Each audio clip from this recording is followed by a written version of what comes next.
Hey guys, I've had a couple requests to compare these two watches. The Tudor Heritage Black Bay here on the left and the Omega Seamaster Professional on the right. I've had both of these watches for over a year now, so I've kind of got to know them fairly well. If you haven't watched my other videos, just to kind of full disclaimer, this is a kind of a quasi Frankenwatch. It's got everything's OEM on the case, the bezel, the crystal. The dial is the older Pierce Brosnan style Omega Seamaster dial. So it's got that wavy dial to it.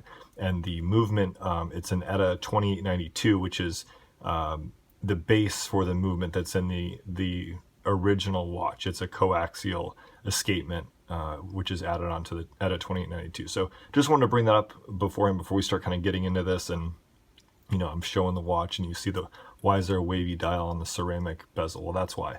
And also too, the bracelet on here is an aftermarket strap code bracelet. It's not an original bracelet. So, I feel like I still have a very good sense of what, if I had the regular dial and the original strap, kind of splitting hairs there. So, okay, so let's start off with the Heritage Black Bay.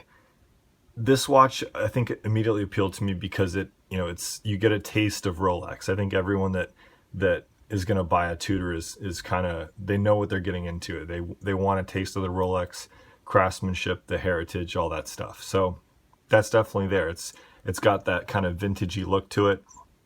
It's got a fairly straightforward movement. It's a 24 movement, and there's no date to it. So it definitely looks the vintage part, the Heritage Black Bay. I mean, it should look kind of vintagey. It's got that tobacco dial, the burgundy bezel, which I think is totally the way to go with this particular watch. I think that's the one that's gonna, if it ever does become a collectible watch, I think the burgundy is the way to go for sure.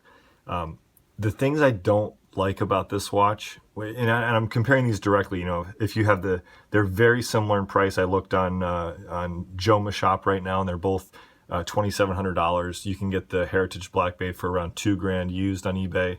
The Seamaster Professional is a little bit more expensive used. I think it's closer to $2,500 used. So I'm kind of just speaking off the cuff here. If I had $2,500, say, to buy a used one of these or a almost brand new one of these, which one would I do? And I'm kind of walking through how I would get there. So with this one, with the Heritage, you kind of think you're buying something that kind of looks old and stuff like that. And where I think that they could have really improved this watch is in the measurements. I mean, the old Tudor Snowflake, used a 40 mil case. It had a much smaller footprint than this. This is 41 millimeters, but it's absolutely monstrous. I mean, look at how thick this Heritage Black Bay is versus the Omega.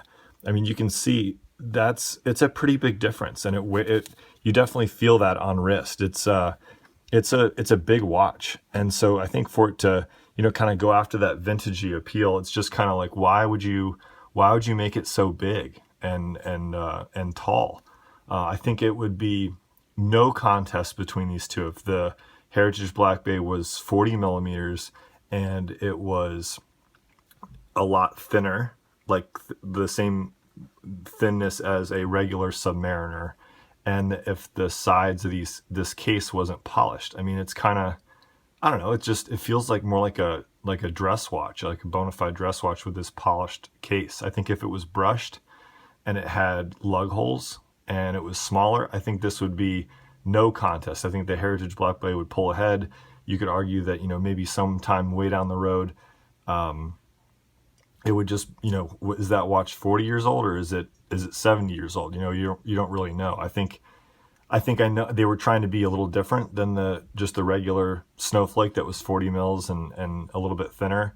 And I appreciate that. But I think for me, at least for my 7-inch wrist, I think that I would be much more enamored with this watch if it were the same dimensions as a Submariner. So that's my two cents on this one. The Seamaster is awesome. The Seamaster is cool because you're getting kind of like their quintessential dive watch, without getting into like Planet Ocean territory. which arguably, you could compare the deep sea and all the sea dwelling stuff that Rolex makes with the Planet Ocean. So I feel like, going up against the Submariner with this one, you're getting pretty much their most iconic dive watch, and you're getting it for a really good price. I mean, it's for $2,500 to get this level of watch from this kind of a brand, I think is awesome. I think it's one of the best values at this price point in kind of a do everything watch. I think that the Heritage does, the kind of the quasi Heritage, vintagey look, really well for what it is. But for an everyday watch, I don't think there's any comparing that the Omega Seamaster is more versatile. At least for me, I find myself wearing it a lot in a lot more situations than I do the Heritage Black Bay. It fits better on my 7-inch wrist. We'll do some wrist shots here. It's just, I don't know. There's just something about it that just, I grab it out of the watch case a lot more often than I do the Tudor.